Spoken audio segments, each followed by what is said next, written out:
खुद को nuclear power कहने वाला पाकिस्तान कैसे अफगानिस्तान के सामने 15 मिनट में नहीं टिक पाया है। 15 मिनट आज हम आपको बताएंगे, लेकिन सबसे पहले आपको बता देते हैं 10 अपडेट, पाकिस्तान अफगानिस्तान युद्ध से जुड़े 10 अपडेट जल्दी से मैं आपको बता देता हूं। पहली बड़ी खबर यह है कि अफगानिस्तान ने पाकिस्तान के खिलाफ एक और वार्निंग वीडियो जारी किया है और पाकिस्तान को यह वार्निंग दी है कि उसे अफगानिस्तान की सीमा के अंदर किसी भी तरह की कार्रवाई भारी पड़ेगी, किसी भी तरह की कार्रवाई जो है वो भारी पड़ेगी। दूसरी बड़ी खबर, अफगानिस्तान से युद्ध पाकिस्तान को भारी पड़ने वाला है क्योंकि अब अफगानिस्तान ने अपने कबीलाई लड़ाकों को भी युद्ध के मैदान में उतार दिया है। यह है हमारी आज की कवर स्टोरी नंबर 1। सबसे पहले बात इसी की करेंगे।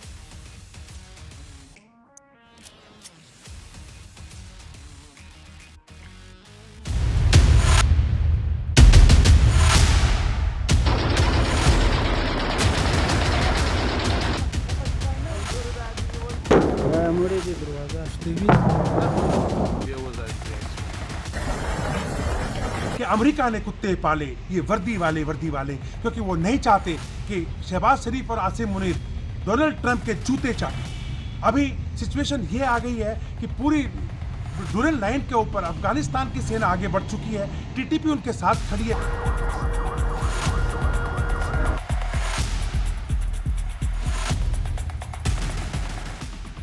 पाकिस्तान ने टीटीपी के बहाने काबुल में टीटीपी के लीडर के ऊपर एयर अटैक किया। बदले की कार्रवाई में अफगानिस्तान ने पाकिस्तान की चौकियों को फूंक दिया, उनके कुछ सिपाहियों को कब्जे में ले लिया।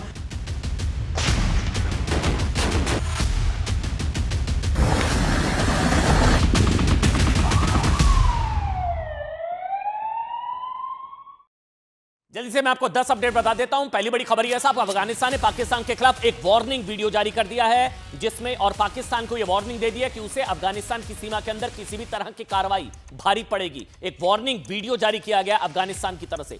दूसरी बड़ी खबर, अफगानिस्तान से युद्ध पाकिस्तान को भारी पड़ने वाला है क्योंकि अब अफगानिस्तान ने अपने कबीलाई लड़ाकों को भी युद्ध में उतार दिया है। कबीलाई लड़ाकों को भी युद्ध के मैदान में उतार दिया गया है। अफगानिस्तान की तरफ से दावा किया गया है कि अब लाहौर और कराची भी सेफ नहीं है। लाहौर और कराची भी सेफ नहीं है। बॉर्डर पर अफगानिस्तान का सैन्य जमावड़ा। नंबर 3, अफगानिस्तान ने दावा किया कि पाकिस्तान की कई पोस्ट और सैनिक उसके कब्जे में हैं। कई सैनिक और कई पोस्ट उसके कब्जे में हैं। पाकिस्तान के खिलाफ A-29 फाइटर जेट का भी इस्तेमाल किया गया है। भारी मात्रा में पाकिस्तान के हथियारों और टैंकों पर अफगानिस्तानी सेना ने कब्जा कर लिया है। 40 पाकिस्तानी लड़ाके मारे गए हैं, यह तालिबान की तरफ से दावा किया गया है। कई सैन्य प्रतिष्ठानों को नष्ट कर दिया गया है। अफगानिस्तान ने कबीलाई लड़ाकों को भी उतारा है। पाकिस्तानी सेना ने काबुल में एयर स्ट्राइक की। 2 जगह धमाकों की खबर है, 2 जगह। काबुल में पाकिस्तान की एयर स्ट्राइक में ऑयल टैंकर पर भी जबरदस्त विस्फोट हुआ, जिसके बाद कई इलाकों में भीषण आग लग गई। एक और बड़ी खबर है कि अफगानिस्तान की सेना ने स्पिन बोल्दक समेत कई बॉर्डर्स पर भारी संख्या में सैनिक और टैंक उतार दिए हैं। अफगान फोर्सेस की नई टुकड़ियां और आधुनिक और भारी हथियारों से लैस होकर बॉर्डर्स पर पहुंच रही है। युद्ध जैसे हालात हैं। T-55 टैंक पर अफगानिस्तान का कब्जा, ऐसा अफगानिस्तान का दावा। हालांकि पाकिस्तान कह रहा है तो ये तो सूफियत का है, हमारा है ही नहीं, लेकिन अफगानिस्तान का दावा है कि T-55 टैंक हमने पाकिस्तान से छीन लिया। अफगानिस्तान ने पाकिस्तानी सुरक्षा बलों के कब्जे में किए गए ठिकानों को IED से उड़ा दिया है।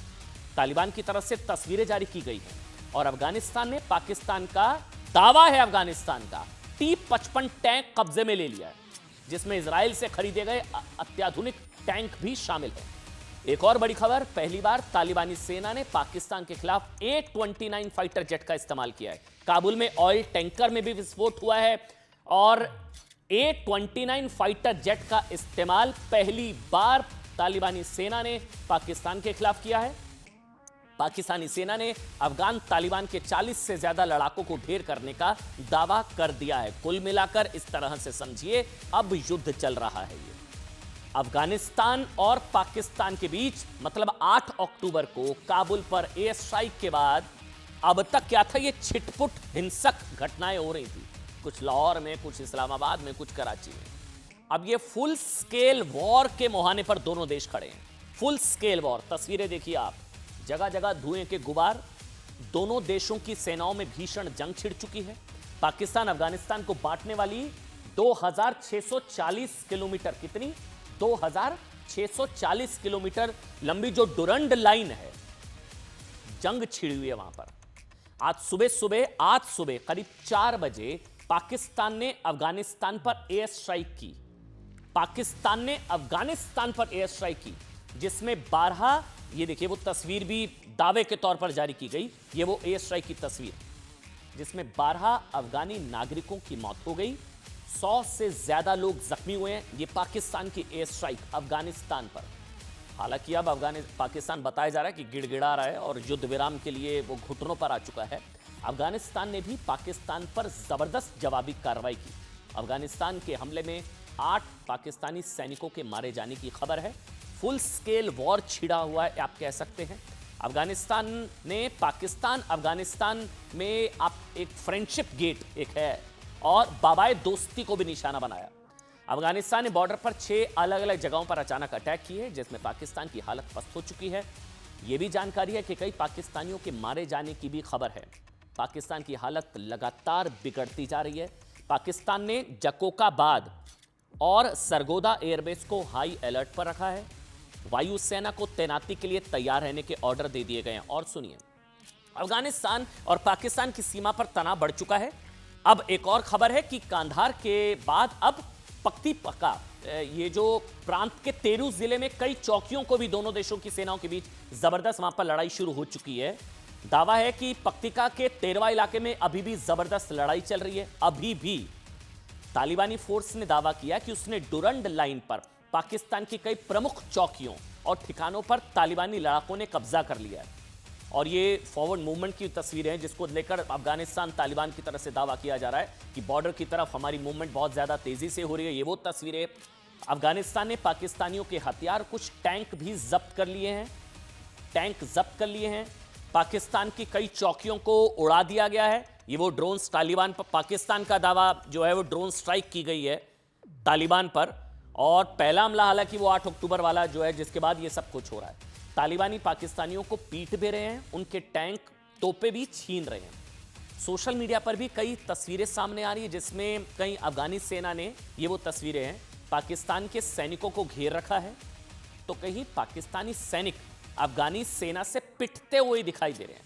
ये वो तस्वीरें भी, कई वायरल तस्वीरें हैं, जिसमें पाकिस्तानी सैनिकों को अफगानी जो सेना है वो पीटती हुई नजर आ रही है, दौड़ा दौड़ा कर मार रही है। तालिबानियों ने पाकिस्तानियों की पैंट भी उतारी है। ये भी खबरें आ रही हैं, कुछ तस्वीरें भी आ रही हैं, उनकी पैंट भी वगैरह भी उतारी गई है पाकिस्तानी सैनिकों की। खबर यह है कि तालिबान के भीषण हमलों से बिलबलाया पाकिस्तान अब कतर और सऊदी अरब की शरण में पहुंच गया है। कतर और सऊदी अरब, उसने इन दोनों अरब देशों से तालिबान से खुद को बचाने की गुहार लगाई है। पाकिस्तान ने सऊदी और कतर से शिकायत की है कि तालिबानियों ने हिंसा शुरू कर दिया, हमें बचाओ। वो मनमानी कर रहा है, मतलब जैसे रोता है पाकिस्तान। हमने ऑपरेशन सिंदूर में पिटाई की थी तो ट्रंप के पास, अमेरिका के पास रोने के लिए गया था। अब अफगानिस्तान तालिबान पिटाई कर रहा है, थप्पड़ पे थप्पड़ पड़ रहे हैं, तो अब सऊदी का रुख किया है पाकिस्तान ने कि तालिबानी बहुत पिटाई कर रहे हैं, हिंसा शुरू हो चुकी है, तालिबानी अफगानिस्तान मनमानी कर रहा है। दूसरी ओर भारत दौरे पर आए अफगानिस्तान के विदेश मंत्री आमिर खान मुत्तकी ने क्या कहा है? उन्होंने कहा कि पाकिस्तान ऐसा देश है जिसकी किसी पड़ोसी से नहीं बनती या नहीं पटती है। सुनिए, अगर हमारे तरफ मुश्किल है तो एक पाकिस्तान तो हमारे पड़ोसी नहीं है, ईरान है, चीन है, ताजिकिस्तान है, उज्बेकिस्तान है, तुर्कमेनिस्तान है। वो ममालिक का क्यों शिकायत नहीं है? हमारे खिते के ममालिक का क्यों शिकायत नहीं है? ये सब के सब क्यों खुशहाल है? मालूम हुआ कि उसके अंदर बातें ठीक करना चाहिए। और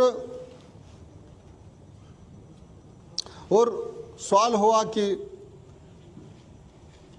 ये जो झंडा है, हमने इसी झंडे के तहत जहाद किया, मुबारज़ा किया और कामयाबी हासिल किया, तो हमने ये झंडा बाला किया।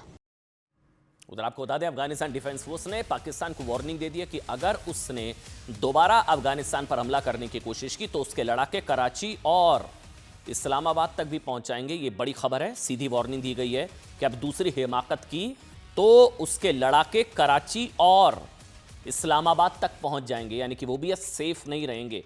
उन शहरों पर भी कब्जा कर लेंगे अफगानिस्तान के लड़ाके। इससे पहले अफगानिस्तान के विदेश मंत्री आमिर खान मुत्तकी ने भी कहा था कि पाकिस्तान अगर सीधी भाषा में नहीं समझा तो उसे समझाने के कई और रास्ते भी हैं। इस बीच पाकिस्तान अफगानिस्तान युद्ध की शुरुआत आपकी जानकारी के लिए 8 अक्टूबर को उस वक्त हुई थी जब पाकिस्तान ने दावा किया कि उसने तहरीक तालिबान पाकिस्तान के आतंकवादियों को निशाना बनाकर काबुल पर स्ट्राइक कर दी। पाकिस्तान ने ये एयर स्ट्राइक भारत के सर्जिकल स्ट्राइक की नकल करते हुए की थी, दिखाने के लिए। लेकिन ये नकल पाकिस्तान पर बहुत भारी पड़ती हुई नजर आ रही है, क्योंकि पाकिस्तान की इस हरकत की वजह से अफगानिस्तान को डुरंड लाइन क्रॉस करने का मौका मिल गया। जो बॉर्डर है, जो मैंने बताया 2640 kilometre, Pakistan Afghanistan 2640 kilometre Durand line, ये वो बॉर्डर पाकिस्तान अफगानिस्तान का 2640 किलोमीटर, पाकिस्तान और अफगानिस्तान का ये विभाजन करती है ये लाइन। लेकिन अफगानिस्तान इस लाइन को नहीं मानता है, क्योंकि डुरंड लाइन के दोनों ओर बड़ी संख्या में पश्तून आबादी रहती है। पश्तून जो अफगानी संस्कृति के करीब है। अफगानिस्तान इसे पश्तून लैंड कहता है। ये विवाद बहुत पुराना है। पश्तूनी कबीले भी इसे लेकर पाकिस्तान का विरोध करते हैं, कि कहते हैं ये तो हमारा है। पाकिस्तान मानते हैं कि अंग्रेजों ने उनका इलाका बांट दिया और पाकिस्तानियों ने भी इस बंटवारे को बनाए रखा। इसलिए खबर है कि पश्तून कबीले भी अब पाकिस्तान के खिलाफ, तालिबान की तरफ से, अफगानिस्तान की तरफ से पाकिस्तान के खिलाफ युद्ध के मैदान में उतर चुके हैं। कबीलाई जिस टीटीपी के खिलाफ पाकिस्तान ने काबुल में एयर स्ट्राइक की थी, उसे भी पश्तून कबीलों का समर्थन है। पश्तून इस बात से भड़के हुए हैं क्योंकि ये एयर स्ट्राइक पश्तून कबीले से आने वाले टीटीपी प्रमुख नूर वली महसूद को निशाना बनाकर हुई थी, वो भी पश्तून। इस हमले में उसका बेटा मारा गया, जो पश्तूनों में काफी लोकप्रिय था। इसलिए अब ये ऑल आउट वॉर जैसा चल रहा है। माना जा रहा है कि टीटीपी प्रमुख नूर वली महसूद के खिलाफ हमला करके पाकिस्तान ने पश्तून कबीलों को नाराज कर दिया है। खैबर पख्तूनख्वा इलाके में ज्यादातर पश्तून कबीलों का दबदबा है, जहां पाकिस्तानी फौज घुसने की हिम्मत नहीं करती है। और अब पश्तून पाकिस्तान के खिलाफ लड़ाई में खुलकर अफगानिस्तान की फौज का साथ दे रहे हैं। पाकिस्तानी सैनिकों को दौड़ा दौड़ा कर मारा जा रहा है, पीटा जा रहा है, चौकियों पर कब्जा हो रहा है। पाकिस्तानियों को लगातार इसकी कीमत चुकानी पड़ रही है। कई ऐसी तस्वीरें भी आ रही हैं जो मुनीर के लिए शर्म से चुल्लू भर पानी में डूब मरने के लिए काफी है। खबर है कि अफगानिस्तानी बॉर्डर पर अफगान फोर्सेस ने कई पाकिस्तानी सैनिकों को पहले तो पकड़कर खूब कूटा, उनकी पैंट उतार कर बेइज्जत किया है। कई इलाकों में तालिबानियों ने पाकिस्तानियों की पैंट को जीत की ट्रॉफी बनाकर टांग दिया, उनकी पैंट को। इससे पहले पीओके में भी पाकिस्तान की भारी बेइज्जती हो चुकी है, जब पीओके की आजादी की मांग कर रहे बलोच लिबरेशन आर्मी के प्रदर्शनकारियों ने पाकिस्तानी आर्मी के जवानों के कपड़े उतार लिए। उनकी वर्दियों को 10-10 रुपए में पीओके में बेचा गया। साहब, ये उस देश की हालत है पाकिस्तान की, जो खुद को ना न्यूक्लियर पार कहता है, और कश्मीर से लेकर कांधार तक पाकिस्तानियों की इज्जत खतरे में है। पश्तून कबीलों ने भी सीधी धमकी देते हुए कहा है कि जिस तरह 71 में बंगालियों ने पाकिस्तान की पैंट उतारी, ये वो तस्वीर भी है, ये आ गई वो तस्वीर जिसका मैं इंतजार कर रहा था, उसी तरह वो पाकिस्तानियों की पैंट उतारकर परेड करवाएंगे। पाकिस्तानी सैनिकों की पैंट को ट्रॉफी के तौर पर दिखाते हुए अफगान फोर्सेस के सेना के वहां के लोग।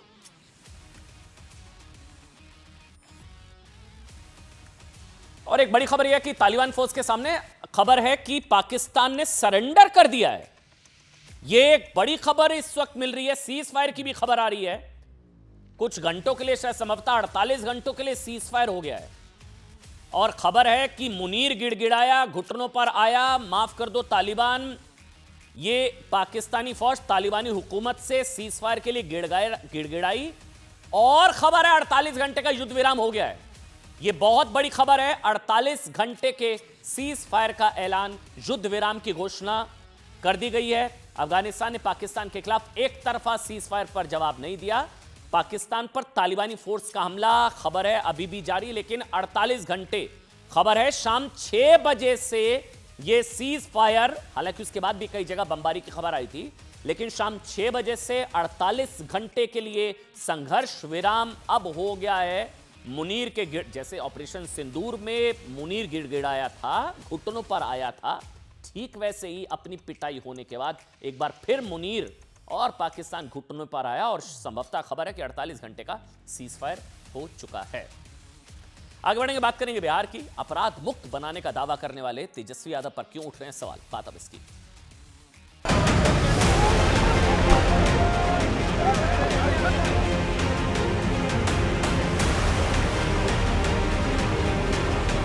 पहली बार वोट करने के लिए जाने वाले हैं, उनको जरा जंगल राज पार्ट 2 से सावधान करना चाहता हूं। साबुद्दीन जी अमर रहे, साबुद्दीन जी अमर रहे। तेजस्वी यादव और लालू यादव ही ने तो इस राज्य में क्राइम और करप्शन को इंस्टीट्यूशनलाइज किया।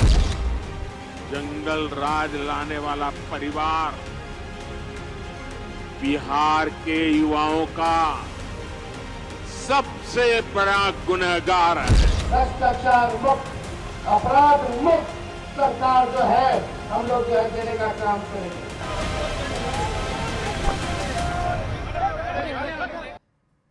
जी बिल्कुल, सबसे बड़े अपराधी के सुपुत्र को टिकट देकर तेजस्वी यादव बिहार के लोगों को अपराध मुक्त बिहार का सपना दिखा रहे हैं।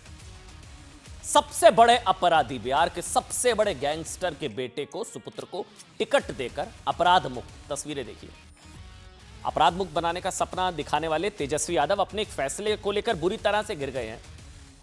कल तक कह रहे थे उनकी सरकार बनी तो बिहार अपराध मुक्त होगा, जंगल राज की वापसी नहीं होगी, कानून व्यवस्था का राज होगा, अपराधियों की जगह जेल में होगी। याद है उनके इस दावे पर एक तस्वीर ने इतना बड़ा प्रश्न चिन्ह लगा दिया है साहब। दिखाइए तस्वीर, देखिएगा और ध्यान से ये समझिए तस्वीर। इस तस्वीर में लालू प्रसाद यादव, इस तरफ तेजस्वी यादव, उस तरफ जो खड़े हैं लालू तेजस्वी के साथ जो व्यक्ति आपको दिखाई नजर आ रहा है उसका नाम है ओसामा। इन साहब का ये इंट्रोडक्शन नहीं है, सिर्फ ओसामा, सिर्फ इनका इंट्रोडक्शन नहीं है। ओसामा इनके पिता का नाम है शहाबुद्दीन। याद आया कुछ? बिहार में आज भी सीवान के जो लोग हैं या बिहार के जो लोग हैं वो जंगल राज की कड़वी यादों का सबसे बड़ा खलनायक जिसे मानते हैं वो शहाबुद्दीन। शहाबुद्दीन के सुपुत्र ओसामा, लालू जी मिलने आए, टिकट दे दी गई है। जंगल राज का सबसे बड़ा खलनायक नाम मोहम्मद शहाबुद्दीन, बिहार में लोग नरपिशाच कहते थे इसे, शहाबुद्दीन। हत्यारे, गैंगस्टर, कितने 60 से ज्यादा केस, दोषी, कोर्ट द्वारा कन्विक्टेड है, ये भी सुनिएगा, आरोपी नहीं है। शहाबुद्दीन आरोपी नहीं, कन्विक्टेड, उम्र कैद की सजा, दोषी करार। अपने विरोधियों को रंगदारी ना देने पर तेजाब डालकर जिंदा जला देने वाले क्रूर शहाबुद्दीन के सुपुत्र, उस तरफ ब्लू शर्ट में, ओसामा को लालू प्रसाद यादव की पार्टी आरजेडी ने, खबर है, टिकट दे दिया, वो भी रघुनाथपुर विधानसभा सीट से। ये वो तस्वीर, अपराध मुक्त बिहार का दावा या अपराध मुक्त बिहार का बिहार के लोगों को सपना दिखाने वाली आरजेडी का ये असली चेहरा, यही बीजेपी कह रही है ये असली चेहरा है। अब ओसामा को टिकट देने के लिए रघुनाथपुर से आरजेडी के विधायक हरिशंकर यादव का टिकट काटा गया है। हरिशंकर यादव, इसी को लेकर अब बीजेपी जेडीयू ने क्या कहना शुरू कर दिया है कि आरजेडी ने फिर साबित कर दिया कि जंगल राज ही उसका असली डीएनए है। बीजेपी कह रही है कि बिहार के सबसे खतरनाक क्रूर गैंगस्टर शहाबुद्दीन को टिकट देकर आरजेडी ने बता दिया कि उसे बिहार में विकास नहीं, वसूली चाहिए। आरजेडी अभी भी नहीं बदली है, यही असली डीएनए, यही असली चरित्र आरजेडी का। गुंडाराज चाहिए आरजेडी को, यह कह रही है बीजेपी। बिहार में फिर जंगल राज के अंधेर में बिहार को धकेलने की कोशिश तेजस्वी यादव और आरजेडी की, यह कह रही है बीजेपी। अच्छा, यही बात प्रधानमंत्री नरेंद्र मोदी ने भी कही थी, मतलब वो सही साबित हुए। पीएम मोदी ने कहा था कि बिहार में जंगल राज वाले अपनी वापसी का मौका देख रहे हैं। तो बिहार के लोगों को तय करना है साहब, वो क्या सुशासन सो कॉल जो नीतीश, या दूसरी तरफ शहाबुद्दीन जैसे उनके सुपुत्र, क्या मॉडल, मतलब ये तो बिहार के लोगों को तय करना है। कोई अगर लॉन्चिंग चाह रहा है अपनी अपने पिता की तरह, तो उसको क्या आरजेडी प्लेटफॉर्म दे रही है? प्रधानमंत्री ने कहा था कि बिहार में जंगल राज वाले अपनी वापसी का मौका देख रहे हैं और बिहार को फिर अपराधियों की मर्जी पर छोड़ना चाहते हैं, ये मोदी ने कहा। और आज शहाबुद्दीन के सुपुत्र को टिकट, कौन है ये? थोड़ी सी कुंडली आपको इसकी क्राइम कुंडली बताते हैं, ये आप पढ़िएगा। ये इसलिए भी बहुत सीरियस है क्योंकि मोहम्मद शहाबुद्दीन का आपराधिक बायोडाटा किसी से छिपा नहीं है। शहाबुद्दीन पर हत्या, अपहरण, लूट, रंगदारी, दंगा फैलाने समेत 60 से ज्यादा क्रिमिनल केस थे। 63 सॉरी, 3 कम क्यों बोल रहा हूं, 63। मेरी नजर में सबसे बड़ा है, पुलिस छापे में इसके घर से पाकिस्तानी हथियार मिले थे। शहाबुद्दीन, पुलिस छापे में इसके घर से शहाबुद्दीन के पाकिस्तानी आर्म्स फैक्ट्री में बने हथियार मिले थे, पाकिस्तानी हथियार। इसके अपराध की दास्तान शुरू हुई थी जब यह महज 19 साल का था। 19 साल, उसके बाद 63 तक पहुंचा। पहला मामला 19 साल का था यह शहाबुद्दीन। कहा जाता है सबसे वैश्य अपराधी था।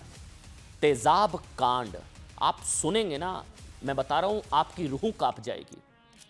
रंगदारी ना देने पर और उसकी जमीन उसके नाम ना करने पर, शहाबुद्दीन ने जमीन शहाबुद्दीन के नाम ना करने पर एक कारोबारी के 2 बेटे सतीश गिरीश को जिंदा, पहले तो बताया गया कि भाई अपने घर लाया, जिंदा तेजाब डालकर नहलाया। तब तक तेजाब डाला गया जब तक दोनों मर नहीं गए। तेजाब डालकर जिंदा जलाकर तड़पा तड़पा कर मारने वाले के सुपुत्र को आरजेडी ने टिकट दी है। बस एक लाइन में खबर यह है, कोर्ट ने दोषी पाया, कोर्ट ने सतीश गिरीश को तेजाब से नहलाकर मारने पर उम्र कैद, कोर्ट ने दोषी पाया, उम्र कैद की सजा सुनाई। इसके अलावा शहाबुद्दीन ने, और सुनिए, लेफ्ट के छात्र नेता चंद्रशेखर की गोली मारकर हत्या कर दी थी। लेफ्ट, वही लेफ्ट अब आरजेडी के भी साथ है, समझिए राजनीति। और 18 से ज्यादा समर्थकों की भी हत्या हुई थी उस प्रकरण में। अब राजनीति की मजबूरी सोच कर देखिए, समझिए, लेफ्ट पार्टी चुप कुछ कह ही नहीं सकती। जो लेफ्ट चंद्रशेखर की हत्या के वक्त लालू के शासन को जंगल राज बताया करती थी, लेफ्ट के नेता को मार दिया, आज वही सत्ता के लिए लेफ्ट लालू फैमिली के साथ अलायंस में है और कुछ कह भी नहीं सकता कि जिसको आप टिकट दे रहे हैं, इनके पिता पर तो लेफ्ट नेता की हत्या का आरोप। लेफ्ट चुप। कुल मिलाकर शहाबुद्दीन कोर्ट से सजा याफ्ता क्रिमिनल था। मैं कह रहा हूं कन्विक्टेड। वैसे लालू प्रसाद यादव जी भी कन्विक्टेड हैं एक केस में करप्शन के। अच्छा हाँ, ये भी दिलचस्प है, लालू प्रसाद यादव जी भी कन्विक्टेड, और जो उस तरफ हैं ओसामा, उनके जो पिताजी शहाबुद्दीन, वो भी कन्विक्टेड। एक कन्विक्टेड लालू जी और दूसरे कन्विक्टेड के सुपुत्र ओसामा। लालू की सरकार में जमकर ये फला फूला शहाबुद्दीन। माना जाता है साहब कि शहाबुद्दीन के बुरे दिनों की शुरुआत तब हुई जब 2005 में नीतीश मुख्यमंत्री बने, सुशासन बाबू की पहचान कायम की। इसके बाद शहाबुद्दीन जेल गया। 2021 में तिहाड़ में उम्र कैद की सजा काटते हुए उसकी मौत हो गई। हालांकि कुछ लोग कह सकते हैं साहब कि बाप के अपराधों के लिए बेटे को दोषी क्यों माना जाए। यही आप अगला सवाल का ये हो सकता है कि अब तक सारा इंट्रोडक्शन शहाबुद्दीन, बेटे ने क्या किया, उसकी क्या गलती? भाई बाप ऐसा क्रिमिनल, गैंगस्टर, अपराधी, कोर्ट द्वारा कन्विक्टेड, उम्र कैद, तेजाब डालकर जलाने वाला, जिसके घर से पाकिस्तानी हथियार मिले हैं, वो तो पिता के कांड है ना, सुपुत्र की क्या गलती? ठीक बात है। लेकिन साहब शहाबुद्दीन की तरह उनके सुपुत्र पर भी कई गंभीर मामलों में आपराधिक केस दर्ज है। 2 साल पहले ओसामा को राजस्थान के कोटा से गिरफ्तार किया गया था। इसी ओसामा को जिनको टिकट दी गई है, ओसामा पर सिवान के ही खान ब्रदर्स पर गोलियां चलवाने का आरोप है। यहां आरोप है, यहां कन्विक्टेड नहीं है, कन्विक्शन नहीं है। पिताजी कन्विक्टेड हैं, कोर्ट सर्टिफाइड गैंगस्टर। अच्छा, बीजेपी का कहना है कि आरजेडी ने स्पष्ट किया कि अगर वो जीते तो बिहार में गैंगस्टर्स की गवर्नमेंट होगी। अगर आरजेडी जीती तो बिहार के लोग भी सुन लें, अगर आरजेडी जीती तो बिहार में गैंगस्टर्स की गवर्नमेंट होगी।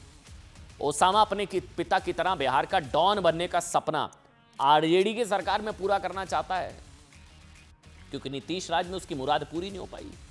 बीजेपी के इन आरोपों को इसलिए भी गंभीर माना जा सकता है क्योंकि शहाबुद्दीन जैसे सजायाफ्ता क्रूर वैशी क्रिमिनल के लिए खुद, अब और किसी को छोड़िए, तेजस्वी यादव जी शहाबुद्दीन जिंदाबाद जिंदाबाद के नारे लगा चुके हैं। और अपराधियों से इसी प्रेम की वजह से शहाबुद्दीन जैसे दुर्दांत गैंगस्टर के बेटे को बुलाकर टिकट दिया गया है। जिंदाबाद जिंदाबाद सुनाइए।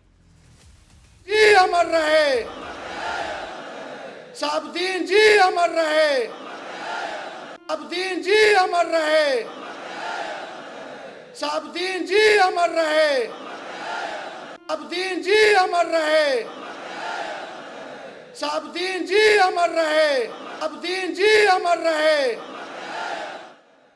मतलब एक और यूपी में शहाबुद्दीन जैसे दुर्दांत अपराधी के बेटे को बुलाकर टिकट दिया जा रहा है, दूसरी ओर यूपी में अपराधियों के टिकट काटे जा रहे हैं। बात अब इसकी, कल रात यूपी में एक और अच्छा 5 एनकाउंटर, एक और नहीं 5 एनकाउंटर यूपी में एक रात में 5 एनकाउंटर। बिहार मॉडल, बिहार में आरजेडी वाला मॉडल और यहां योगी मॉडल।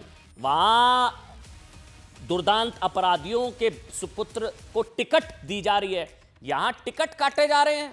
5 एनकाउंटर एक रात में। गाजियाबाद से लेकर गोंडा तक अपराधियों के खिलाफ ताबड़तोड़ ऑपरेशन लंगड़ा कहा जा रहा है, इसको जारी है। गाजियाबाद की खबर है, पुलिस को एक बड़ी कामयाबी हाथ लगी।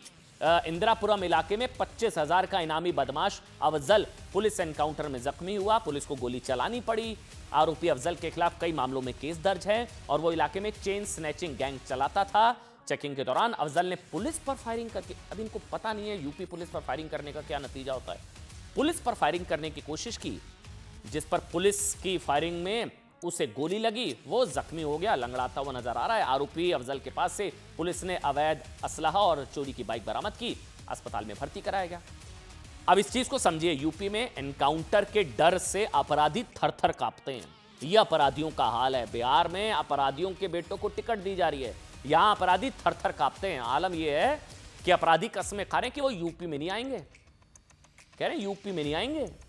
एनकाउंटर की तस्वीर यूपी के झांसी की, जहां मुठभेड़, अच्छा ये वो तस्वीर है यूपी के झांसी की है, जहां मुठभेड़ में जख्मी बदमाश पुलिस वालों से माफी मांगता दिखा। गोली लगने से जख्मी बदमाश को पुलिस टांग कर लेकर जा रही थी ऑपरेशन लंगड़ा के बाद। वो बार बार कह रहे हैं कि अब यूपी में नहीं आएंगे सर जी। दरअसल पुलिस को कुछ कार चोरी की शिकायतें मिली थी, जिसके बाद पुलिस की अलग अलग टीमों ने बदमाश की तलाश शुरू की। पुलिस ने बदमाशों के गैंग को पकड़ने की कोशिश की, फायरिंग शुरू कर दी यूपी पुलिस पर। जवाबी कार्रवाई में पुलिस ने भी फायरिंग की, जिसमें 2 बदमाश गोली लगने से जख्मी हो गए। एक बदमाश को गिरफ्तार कर लिया गया है। ये सभी महाराष्ट्र के रहने वाले थे, कह रहे हैं यूपी नहीं आएंगे, यूपी नहीं आएंगे अब। इस दौरान जब पुलिस वाले जख्मी बदमाशों को अस्पताल ले जा रहे थे तो वो बार बार माफी मांग रहे थे। ये वो तस्वीरें भी हैं। वैसे आपको बता दें, अभी पिछले महीने ही बरेली में दिशा पाटनी के घर पर रेकी करने वाला एक बदमाश भी पुलिस एनकाउंटर में जख्मी हो गया था। राजस्थान के रहने वाले इस बदमाश को जब पुलिस अस्पताल ले जा रही थी तो वो भी पुलिस से कुछ इसी अंदाज में माफी मांगता हुआ दिखाते हैं आपको। नहीं आएंगे सर, बाबा जी की पुलिस के आगे कभी नहीं आएंगे सर। दर्द हो रहा है सर,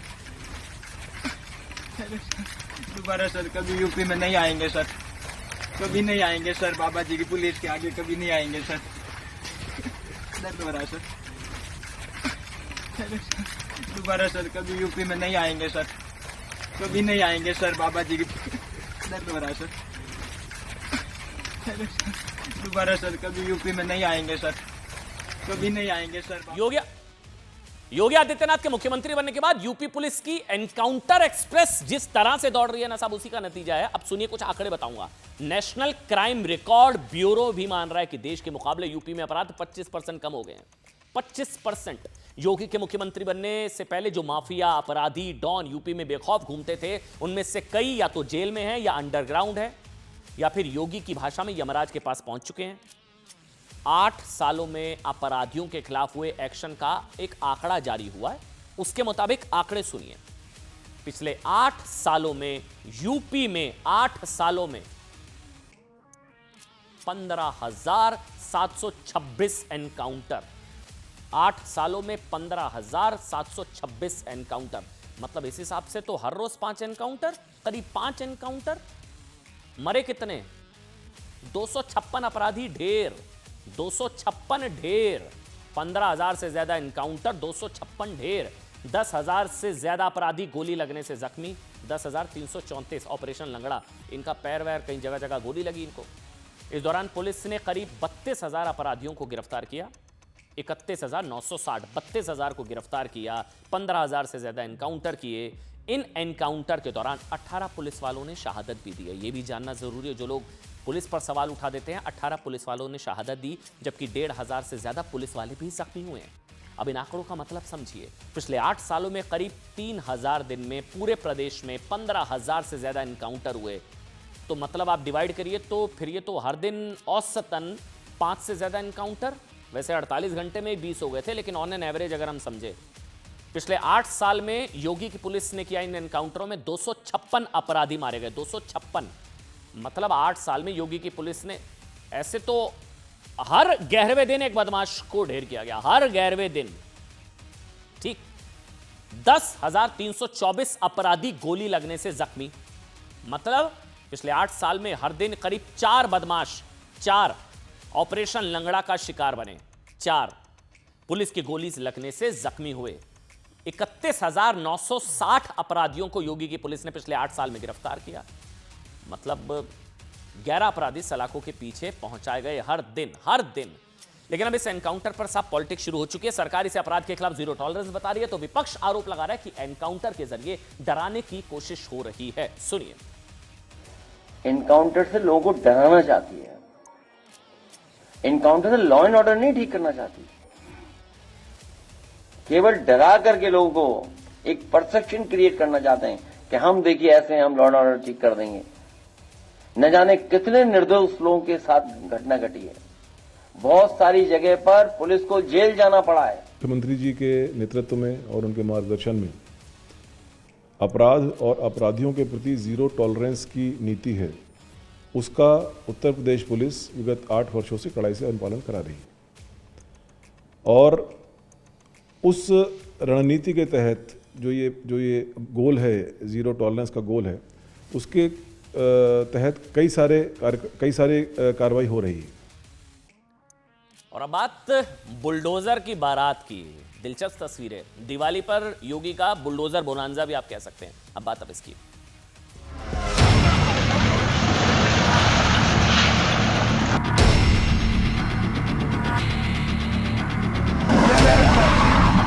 जहां कोर्ट के आदेश पर इस मस्जिद के ध्वस्तीकरण की कार्रवाई हुई है।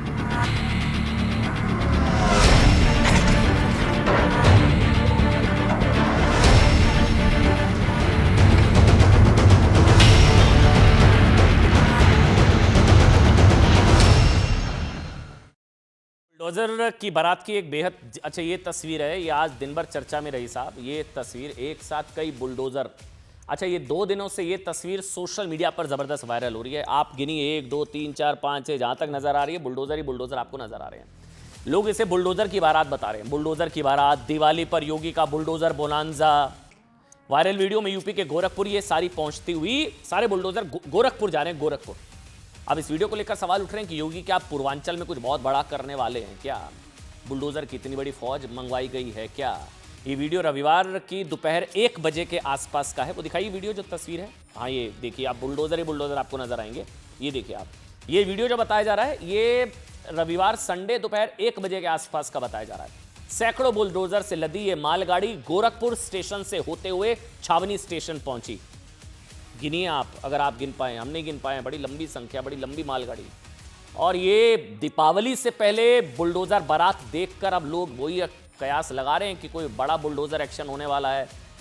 योगी के शब्दों में कहें, डेंटिंग पेंटिंग के बाद योगी ने जो डेंटिंग पेंटिंग कही थी, कहीं फिर से कोई बहुत बड़ा पीला पंजे का अटैक होने वाला है, बड़े पैमाने पर अपराधियों की सफाई होने वाली है।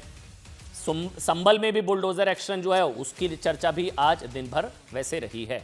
आगे बढ़ेंगे और अब बात करेंगे अब की दिवाली ग्रीन पटाखों वाली। जी, अच्छी खबर।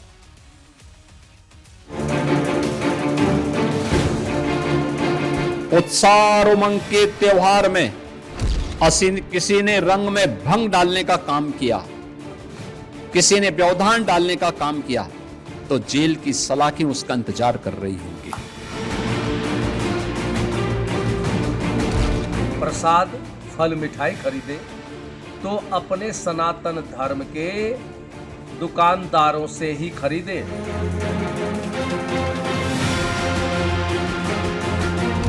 हमारे हिंदुओं से नफरत है, हमारे पवित्र ग्रंथों से नफरत है, तो तुम हमारे त्योहार में दीपक क्यों बेच रहे हो?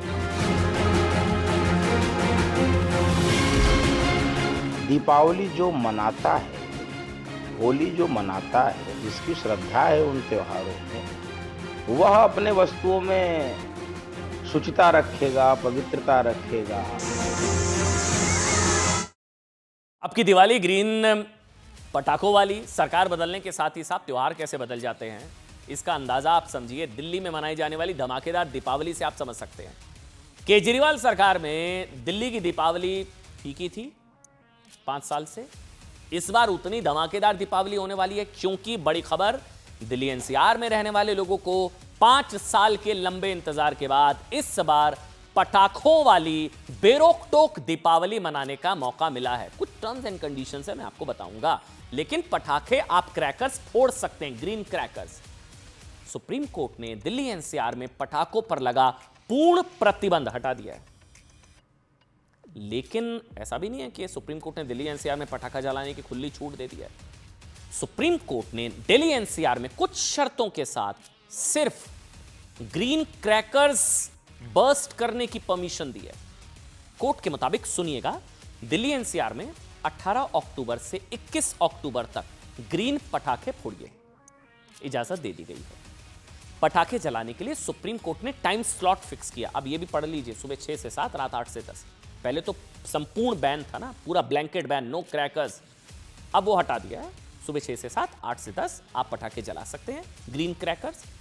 कोर्ट ने ऑनलाइन पटाखों की बिक्री पर रोक लगा दी है, क्योंकि दिल्ली एनसीआर में बाहर से पटाखे मतलब लाने की इजाजत नहीं होगी। नकली पटाखे बेचते हुए पाए जाने वाले दुकानदारों का लाइसेंस कैंसिल किया जाएगा। ग्रीन क्रैकर्स बर्स्ट करिए।